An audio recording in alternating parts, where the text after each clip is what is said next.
Hello team, welcome to another ATP Geopolitics video with myself, Jonathan MSP. It's Ukraine War News Update. First part thereof for the 2nd of August 2024. Good way to start the day. Okay, let's start with the Ukrainian General Staff figures for the Russian losses for the day before. All the usual caveats apply. You can find those caveats in the description to the video below.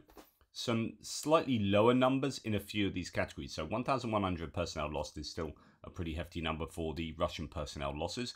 3 tanks, we've dropped back down to a low number there. 8 armoured personnel vehicles, so both those numbers well below the daily average. 42 artillery systems is still a pretty significant number there, over twice the daily average in that category. 2 multiple launch rocket systems, 56 fuel tanks and 56 vehicles and fuel tanks, and 6 pieces of special equipment. So not the highest numbers across those categories, still fairly high with artillery systems there, and vehicles and fuel tanks is always pretty hefty these days. But yes, I think while I wonder whether the Russians weren't attacking in quite so many places yesterday as they have been, I don't know. Here are the losses that Andrew Perpetua could identify. It's about a 2, maybe 3 to 1. If you take out the decoys, it's going to be about a 3, just under 3 to 1 loss ratio, I would think. When we look at the combat asset losses, actually, Ukrainians only have 3 there. So the Russians have, I don't know, about 12 or something. So that's a 4 to 1 loss ratio, something like that. So that's exactly what the Ukrainians would like. And then quite a few civilian vehicles and a few boats to throw in to skew the stats a little bit. Yes, so let's go and look at the Ukrainian losses, see what they have lost. An ST-68U radar, so that will no doubt hurt a little bit. Let's find out what that is. Okay, this is an old radar from Soviet era, Warsaw Pact countries, the Tin Shield. So possibly not the greatest loss for the Ukrainians there, but still, you know, radar capabilities getting degraded. What else do we have? Not really much else to report. No significant losses there. Excavator boats. We come to the Russian equipment, some comms equipment, another boat. Ukrainians seem to be losing, I think, more boats than the Russians maybe at the moment. Artillery, a couple of pieces, tank. Infantry fighting vehicles and APCs, quite a few of those, although not as many as we have seen. Trucks and quite a lot of civilian vehicles destroyed there. So nothing incredibly valuable for either side. Just a greater mass of equipment lost by the Russians, as we normally see. And when we look at the combat losses, most of those are destroyed and abandoned for the Russians. The figures aren't quite so, there's so few. There's only 3 combat asset losses. It's hard to make any kind of conclusion about them. Right, okay. Now we go on. This is War Vehicle Tracker. Source TASS. That's the Russian, effectively, state media, quoting the Russian MOD.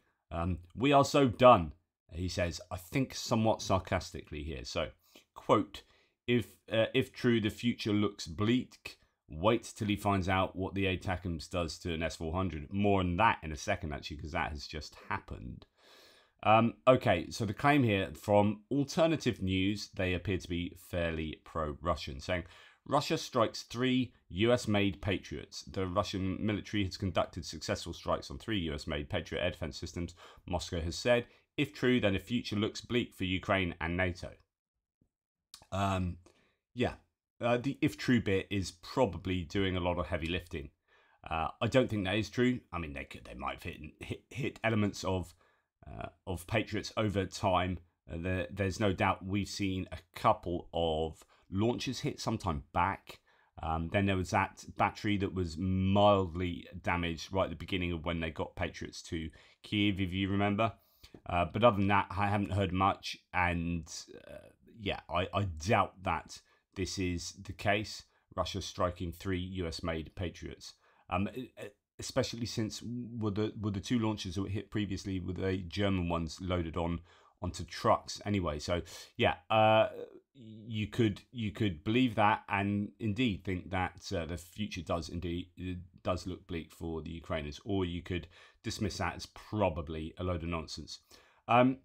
Here we have an interesting visual representation of documented available footage from Andrew Perpetua on, although he's not done this, this is someone else. I presume this is someone else doing their own presentation here. This isn't coming from Chris. Chris, the Clockwork Chris, who does the bar charts and visual bits and pieces for Tuchny. He also has done my t-shirt, so he's a legend. Anyway, the available footage on Russian and Ukrainian losses on either damaged, abandoned or destroyed vehicles. It's time to compare the numbers with the daily field report of the Ukrainian armed forces, since there is much speculation on how much drones versus artillery. So what do we have here? Visually confirmed equipment losses from from drone attacks. Source Andrew Perpetua. So actually this isn't comparing. It says there that it's comparing to general staff figures. I think that might come a little bit later. But we'll look at this. So these are at the moment, these are the Russian against Ukrainian losses. And what we have are, in red on the left-hand side, you have the means of destroying or damaging the equipment being not drones, that's red, and then drones in dark blue. So you can see at the beginning of the war, drones had very little effect. And then as the war has progressed, drones have become more and more prevalent. And that's the same for both sides. And there is, you could probably map the trends here. So, you know, as the Russians lose a lot more, the Ukrainians lose more as well. But yeah, so that shows how important drones are now in this war in taking out enemy equipment. That's the same for both sides. Just seeing if there is other information to share. Yeah, let's read the rest of this. So, okay. So since there is much speculation on how much drones versus artillery have an impact on losses, his stats distinguish between drones and artillery that cause losses. A year ago, there were no repeaters or far-reaching quadcopters. Now there are repeaters, quadcopters, and they carry tank mines and reach up to 20 kilometers behind the front line. The Ukrainian army encompasses vehicles other than tanks as armored personnel carriers, BMPs, MTLBs, and MRATs, etc.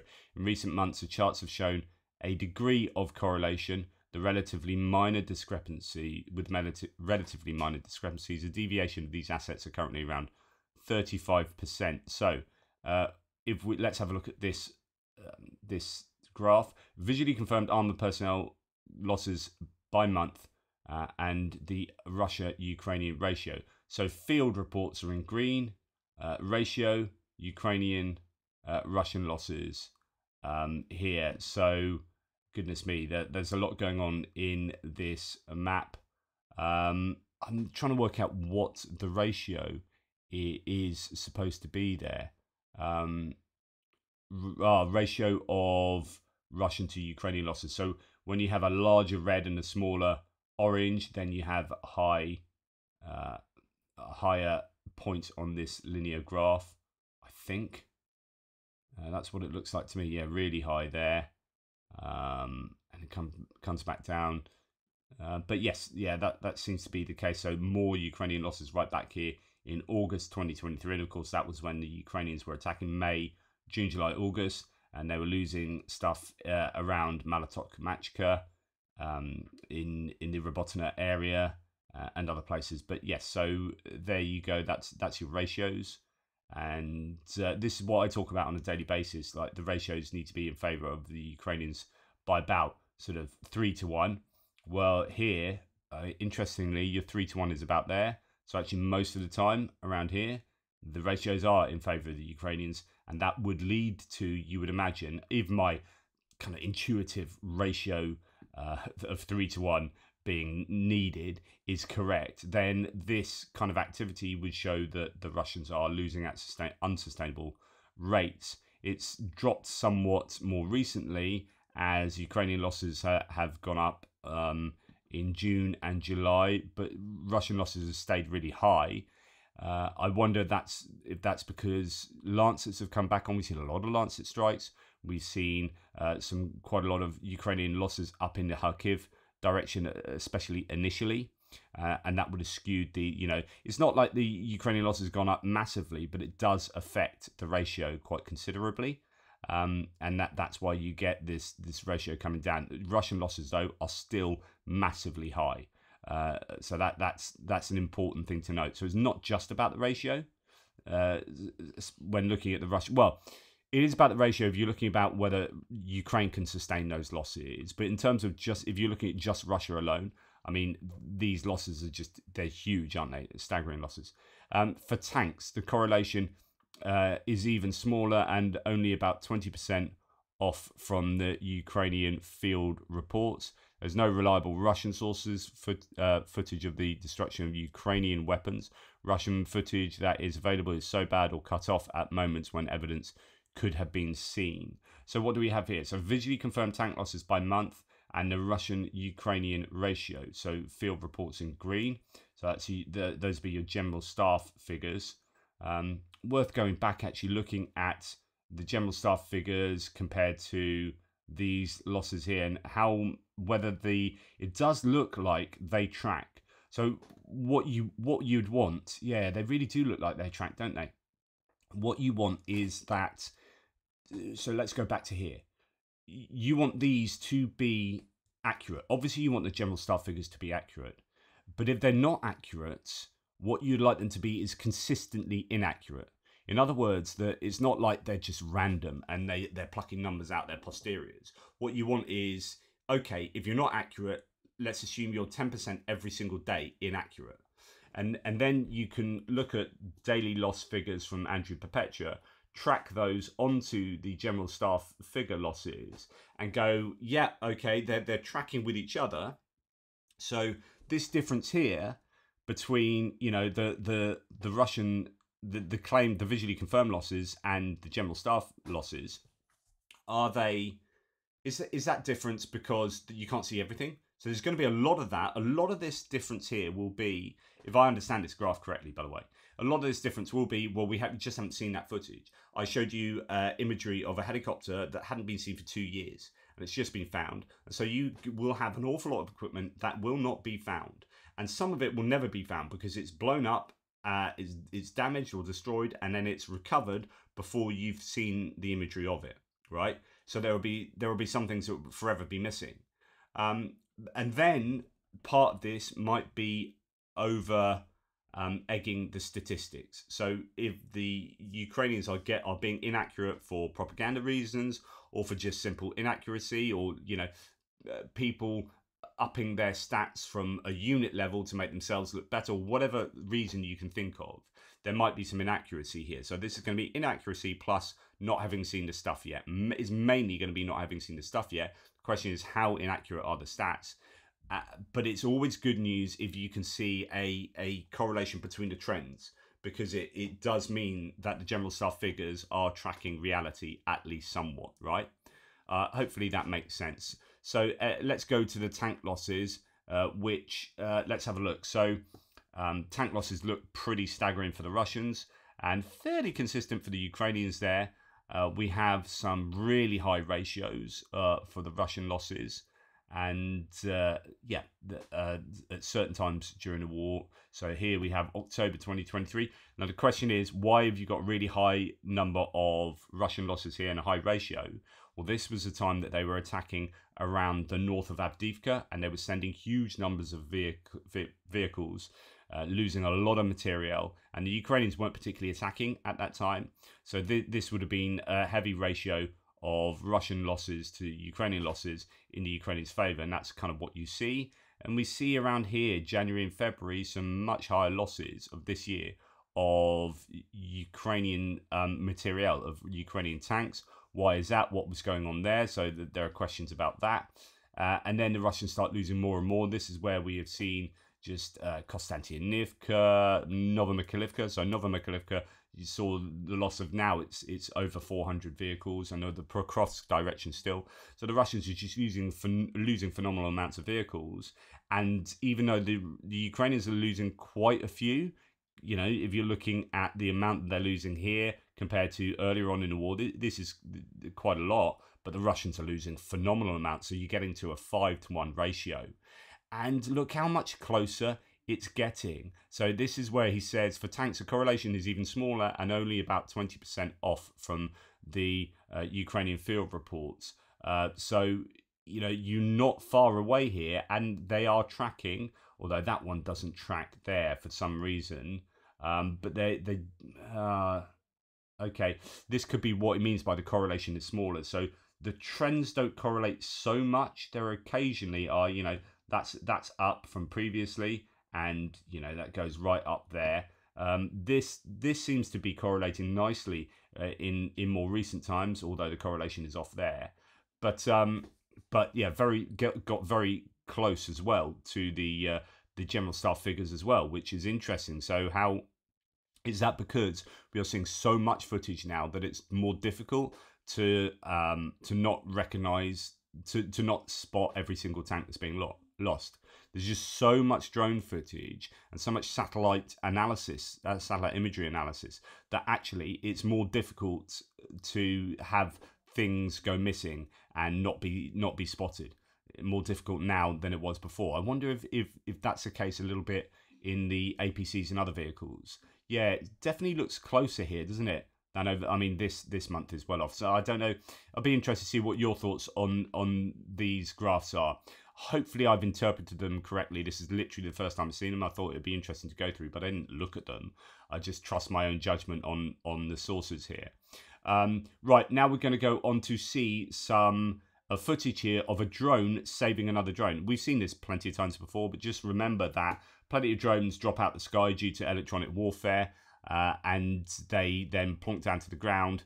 And these are resources that are important. Yes, you can make drones much more cheaply these days, but they're still expensive bits of kit, and you'd rather be able to save something like this by yoinking it off the ground with an improvised fishhook and a bit of wire than leave it there never to be used again. So yeah, you will quite often see both sides trying to save, trying to recover drones that they've lost. Russia on fire, textile factory in occupied Oleshki. So this is just over the Dnipro River, not too far from Kherson itself. The city in the Kherson region is on fire. The fire was reported around 1 p.m. The factory, named Yunost, has reportedly been regularly used to house Russian troops. Could be a strike then, rather than just a random fire. A strike that you might see from, I don't know if that's within artillery range. It should be in artillery range. When I was in Kherson, the woomph of artillery, both outgoing and incoming, was, my room was shattering. My room was, what's the word, shaking. It was pretty hairy being in Kherson.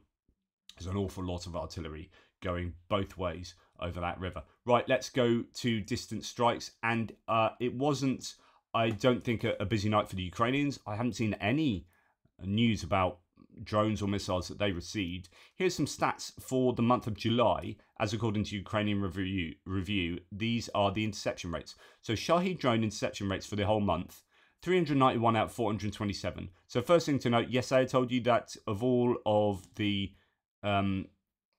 drones that were sent into Ukraine last month, so in the month of July here, we got 427, 391 were interceptors. So an amazing interception rate of 92%. It's way improved from the beginning of the war, or earlier on in the war when they started using these. But last month, it was the first month I'm aware of that the Ukrainians out-utilized attack drones. So there were 560, was it? Something like that. Ukrainian drones sent into Russia. So Ukraine used more attack drones than Russia, and I think that's a really important landmark statistic. We'll keep an eye on that. Hopefully we'll keep getting those stats with each month. KH-101 cruise missiles, 19 out of 22 taken out, 86% interception rate. KH-59, 11 out of 11, that's 100% interception rate. KH-59 and 69, so it's when you don't quite know which one they are, 19 out of 20, 95% interception rate. I thought they had low interception rates of those, but obviously not. Caliber, so 12 out of 14 are your basic cruise missiles, 86%.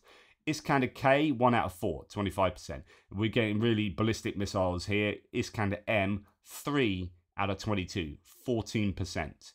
Kinzhals, 1 out of 1, 100% of the hypersonic missiles.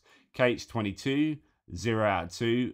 KH-35, 0 out of 1. Zircon, the newer missile, 0 out of 1, 0%. So if you're the Russians, you're going to be looking at these stats down here, and I mean, my opinion would be, and maybe not the Kinzhals, but the other ones say, right, we need to be making loads more of these missiles, and we need to be improving the range on these missiles, and make sure that these are the ones that we use consistently on Ukraine, because the others they're shooting down far too easily.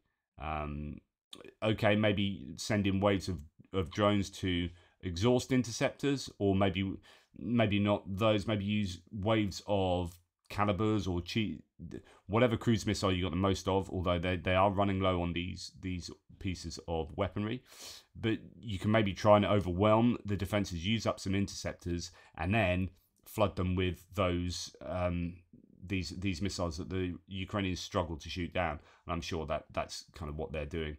ATACMS were launched into Crimea last night. Russian S-400 system is supposed to have been destroyed south of Crimea. There's some firm data to suggest that.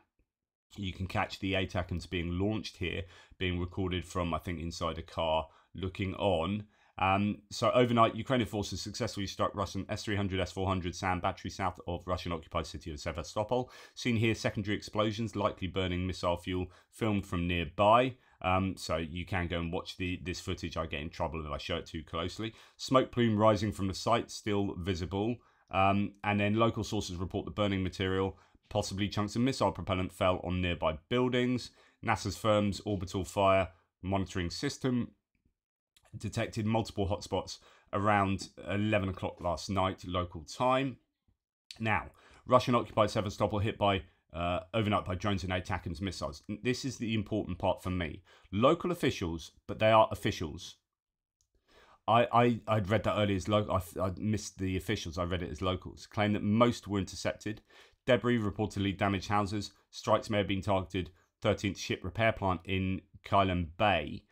Russia claims ATACMS missiles hit Sevastopol building in night attack. A 9-story building in Sevastopol was allegedly hit in part of an ATACMS missile, according to occupation authorities. So, okay, I'll slightly change what I was going to say. I would just like to know what the interception rates of ATACMS are. We hear so much from the Russians of how many they intercept, and then it's like, oh, they've it looks like the evidence points to the Russians losing X, Y, and Z. So, not too sure about the interceptions, but I think they probably do intercept some. I'd be really interested in what the interception rate of these are, especially since ATACMS are old missiles, right? And if they've got their very best S-400s struggling to shoot down ATACMS, what does that say about the Russian air defense capability? What does it say about the capability of the ATACMS still at this point in time in 2024? Overnight, a series of powerful explosions occurred in Kursk and occupied Crimea, so not just Crimea. Reports mentioned explosions in Sevastopol, Saki, Yevpatoria, and Simferopol, possibly targeting a Black Sea Fleet shipyard. Fires were also noted on firm data south of Sevastopol. So we have some port infrastructure being hit, as well as air defense systems. The area that was hit south of Sevastopol is said to be a well-known S-400 air defense system position with 4 launchers on a MAZ 543 base and a 92 N6 radar. We are waiting for satellite images for confirmation. But fingers crossed that is another air defense system taken out in Crimea. 2 drones hit the Kuban electric substation in Tikhoretsk, Krasnodar region at night. The 500 kilovolt substation Kuban was built in 2010. It provides electricity to 2.5 million residents of the central and southwestern regions of Krasnodar territory. You will, if that is successful, you will get a lot of people in Krasnodar being not very happy with the state of affairs in the region, given that they will no doubt have some serious electricity supply issues. And then yesterday, fire, and this was substantial as well, a big fire in the oil refinery in Omsk. I presume hit by drones. No news of drones hitting it, just a massive fire there. There are several videos you can check out to see how big the fire is. It looks pretty sizable to me. Omsk oil refinery is on fire in Russia. As Russian media claim, AVT-10 is on fire. Information regarding that is as follows, quote, the design capacity of raw materials is 6 million tons per year.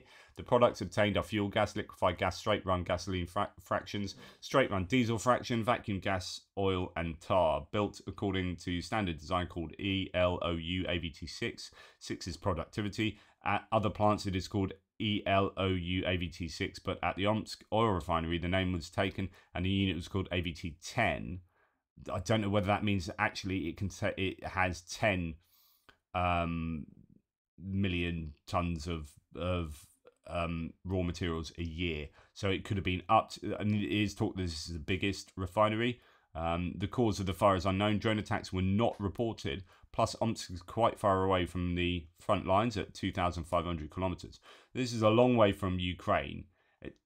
Possibly it could be a drone, but it doesn't seem like it. And so that being on fire is bad news for Ukraine. I've included it in the strikes section. I didn't really know. I probably should have put it in the previous one, but you get the picture. It's not looking good for Russian hydrocarbons at the moment. Right, moving on to other bits and pieces. The Russians have restored the railway they destroyed in Mariupol. This will shorten their logistical path by almost 300 kilometers. This was stated by Petro Andriushchenko, advisor to the mayor of Mariupol. Quote, they will save from a day to a week. This is quite a strong decision. In fact, a logistical breakthrough, he notes. So I don't know the details of this. I'd like a bit more detail. I don't know whether this means that they've restored the railway from Mariupol through to Berdyansk and then through to northern Crimea and built that, or whether this is just, as we already thought was there, like Taganrog in Russia through to Mariupol. I don't quite know, but there's some claim about the logistics being vastly improved for the Russians in this area. And you would expect if that is the case, the Ukrainians might be targeting that, maybe a railway bridge here or there. Right, Kremlin is skeptical about the participation of Ukraine's second peace summit. No peace summit with Russia's participation is being prepared at the moment, according to Dmitry Peskov. Russia's war stretches into its third year, Kyiv said it aims to invite a Russian representative to a second peace summit. No official invitation has been announced so far. There have been other people saying that the next peace summit has to include the Russians.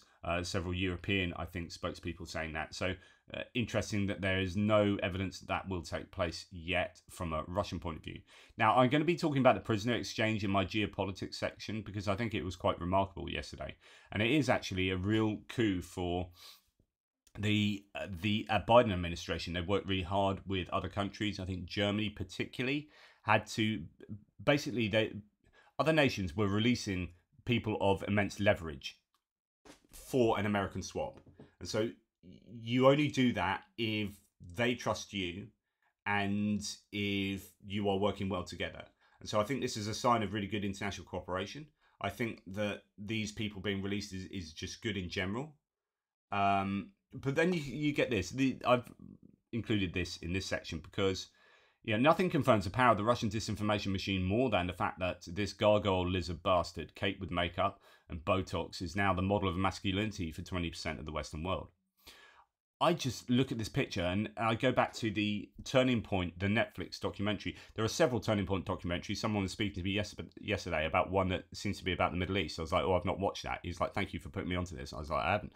I was talking about the Turning Point Cold War one, where you really get to see some of these clear images. I mean, you can go and check them anywhere on the internet, right? Of Putin in the 90s, Putin in the early 2000s. And you compare that to this picture.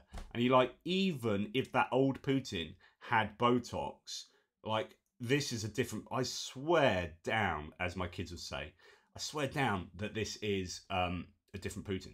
It's just, that is a different Putin.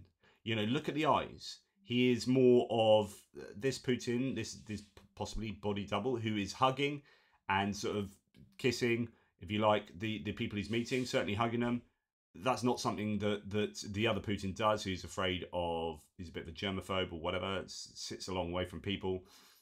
You have two Putins, one that meets the masses and one that doesn't meet the masses. And this is one that meets the masses, who is clearly, in my eyes, a different Putin. It just looks different. Has that more Eastern look, maybe Russian ethnic look that I don't think the other Putin has, the original Putin. In fact, I'm fairly sure we don't even see the original 90s Putin anymore at all. But I don't see. I'm not a conspiracy theory thinker, but the evidence. I mean, there's been some facial analyses done by the Japanese. Have done one using AI to show that there are three different Putins, and there's something like a 58% similarity between this one and this one. but then between this third one, there's only like an 18% similarity or something like that. And so there's definitely something weird going on. Okay. Now I'm going to leave you on a bit of a positive note here. Stephen Fry, who's like a British national hero, he's obviously making some kind of documentary in Ukraine. I think it must be one on comedy. Being a comedy actor, Stephen Fry, he tells a joke to Zelensky here, and I love it. Good gag. If Putin and Medvedev were on the top of St. Basil's and they fell off, which one would hit the ground first? Do you know? No. Who gives a That's the joke. I love that. If Putin and Medvedev were on St. Basil's and fell off, who hits the ground first? Yeah, who cares?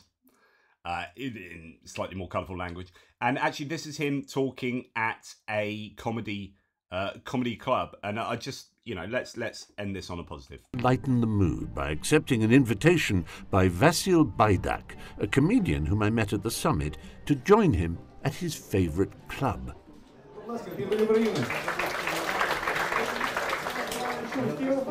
Oh my God!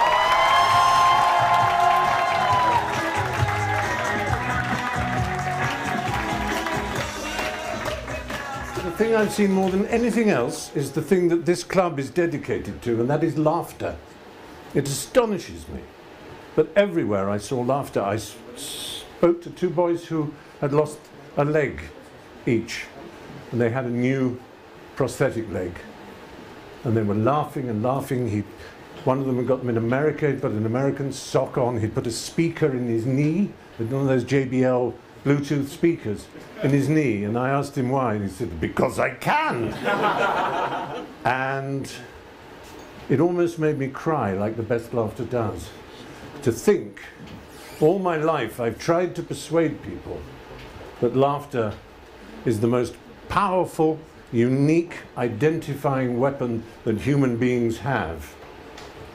And now at last you can prove it. And in order to prove it, you have to go to war.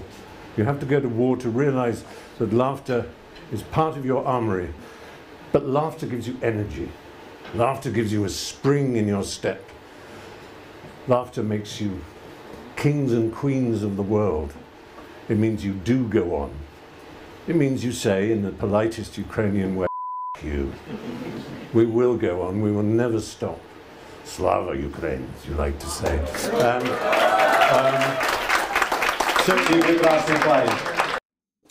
There you go. So go away, guys, and go and laugh. Go and have some time to laugh and reclaim that energy from listening to the vagaries of world geopolitics and the doom of, I don't know, climate change and encroaching war and political turmoil.